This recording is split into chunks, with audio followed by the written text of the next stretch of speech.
12 बार इनको जेल में डाला गया। अंग्रेजों ने इनको बहुत तंग किया। ये जब बाहर आए तो इनके घर पे सीआईडी लगा दी और इनके घर पे नजर रखी जा रही थी कि सुभाष चंद्र बोस कुछ करे नहीं। सुभाष चंद्र बोस ने सोचा कि अब देश में बात नहीं बन रही है। इन्होंने कांग्रेस को एनकरेज किया कि आप करते रहो जो कर रहे हो, आप गांधी को सपोर्ट करो। ये इतने इंटेलेक्चुअल थे, इतने बुद्धिमान थे कि ये बाहर निकल आए देश से।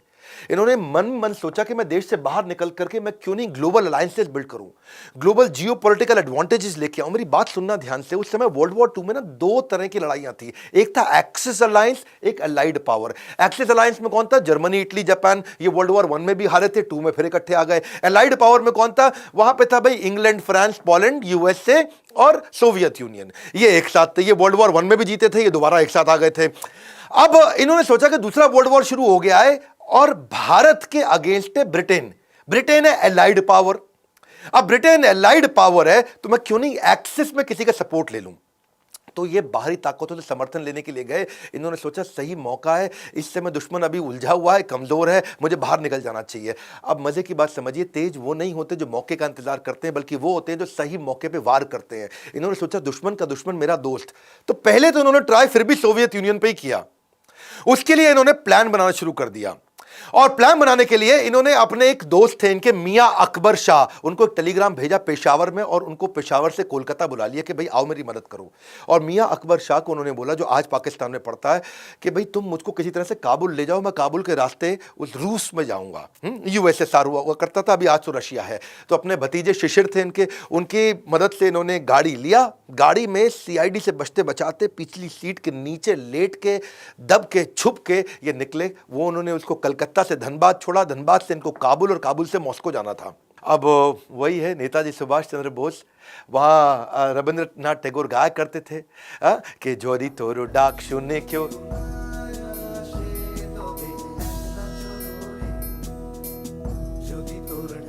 तो ये अकेले चल पड़ते रहे। जोदी तोरो डाक, अगर तेरी आवाज सुन के कोई ना शेन, अगर कोई नहीं आता है तो तबे एकला चलो रे। सारी जुगत लगा के सुभाष चंद्र बोस जर्मनी पहुंच गए हिटलर से मिलने के लिए। हिटलर से अपॉइंटमेंट लेने की इन्होंने बहुत कोशिश करी, बड़ी मुश्किल से इनको अपॉइंटमेंट मिली। जब ये जाके वहां बाहर ड्राइंग रूम में बैठे तो अचानक एक आदमी आया, मतलब हिटलर आए और आके बोले हेलो मैं हिटलर हूं, और अपना हाथ मिलाने के लिए आगे बढ़ाया। सुभाष चंद्र बोस जवाब देते हैं मेरा नाम सुभाष है, मैं भारत से आया हूं और मैं आपसे नहीं, मैं हिटलर से मिलना चाहता हूं। हिटलर हैरान हो गए, कह रहे मैं ही तो हिटलर हूं।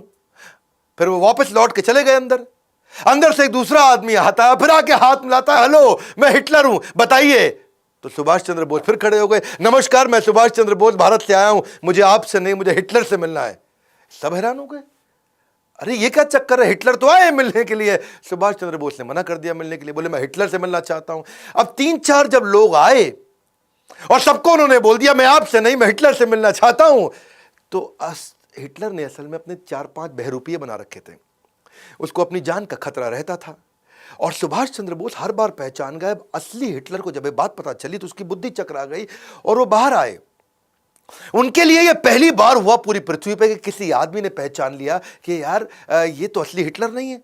तो वहां करके उन्होंने अपना दूरी से वहां खड़े हो गए और दूर पे आके खड़े होकर के इनको देखने लगे कि क्या चक्कर है, ये पहचानता कैसे। तब सुभाष चंद्र बोस खड़े हो गए और दूर से खड़े हो गए हिटलर उनको बोले कि बताइए क्या बात है, क्यों मिलना चाहते हैं। और तभी सुभाष चंद्र बोस मुस्कुरा के आगे बढ़े, बोले नमस्कार मैं सुभाष चंद्र बोस भारत से आया हूं, मैं आपका बहुत धन्यवाद करना चाहता हूं हिटलर कि आपने मुझसे मिलने का मुझे ही अवसर दिया।